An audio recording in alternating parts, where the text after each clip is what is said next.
Praise the Lord, hallelujah. Zion வேதாகம ஆய்விற்கு அன்போடு கூட இயேசு கிறிஸ்துவின் நாமத்தில் உங்களை வரவேற்கிறேன். இந்த தினத்திலும் யோசுவா புஸ்தகம் அதிகாரங்கள் 13 முதல் 16 அதிகாரங்களிலுள்ள வசனங்களை தியானிக்க சர்வ வல்லமையுள்ள தேவன் நமக்கு கிருபை பாராட்டுவாராக. 13வது அதிகாரத்திலே யோசுவாவின் புஸ்தகத்தின் 2ஆம் பகுதி இந்த 13வது அதிகாரத்திலிருந்து தொடங்குகிறது. கானான் தேசம் முழுவதும் கைப்பற்றப்பட்டு விட்டது. எதிர்த்தவர்கள் அனைவரும் அழிக்கப்பட்டு விட்டார்கள். தேசம் யுத்தமின்றி அமைதியாயிருந்தது. தேசத்தின் சில பகுதிகள் மட்டும் இன்னும் பிடிக்கப்பட வேண்டியதாய் இருந்தது. இஸ்ரவேலருக்கு முன்பதாக கானானியரை வெளியே துரத்த வேண்டும் என்று ஆண்டவராகிய தேவன் கூறியிருந்தார். இந்த வாக்குத்தத்தத்துக்கு ஒரு நிபந்தனை இருந்தது. அதாவது இஸ்ரவேலர் தேவனுக்கு முற்றிலுமாக கீழ்ப்படிய வேண்டும்.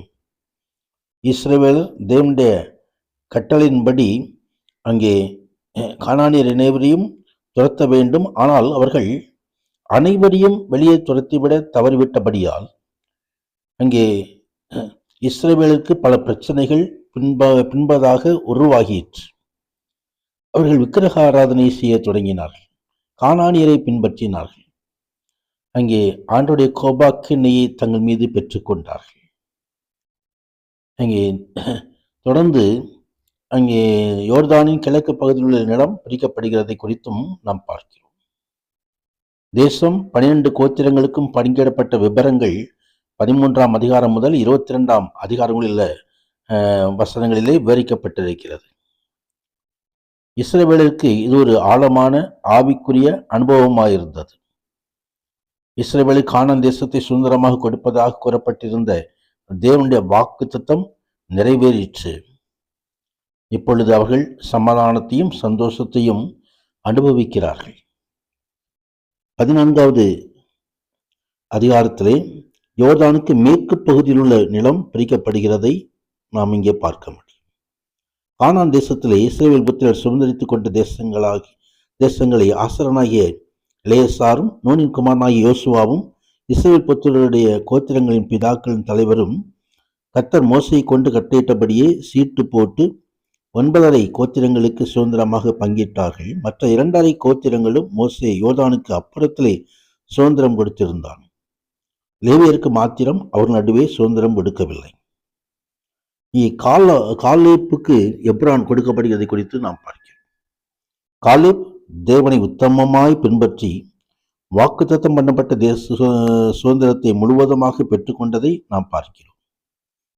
காலேப்பினுடைய வாழ்க்கை புதிய உடன்படிக்கையின்படி விசுவாசியில் உத்தமமாய் வாழ்ந்து தேவனுடைய வாக்குத்தத்தத்தை பரிசுத்த ஆவியானவரை நாம் பெற்று மனந்திரமின்னதான வாழ்க்கையோடு ஆண்டவரை மகிமைப்படுத்தும்படி தேவன் தருகிறதான ஆவிக்குரிய வரங்கள், ஆவிக்குரிய கன்னிகள் ஆகியவற்றை பெற்றுக்கொள்ளும்படி நாமும் கூட அழைக்கப்படுகிறோம். விசுவாசத்தோடு நாம் தேவ சமூகத்திலே நாம் இந்த காரியங்களை பெற்றுக்கொள்ள முடியும்.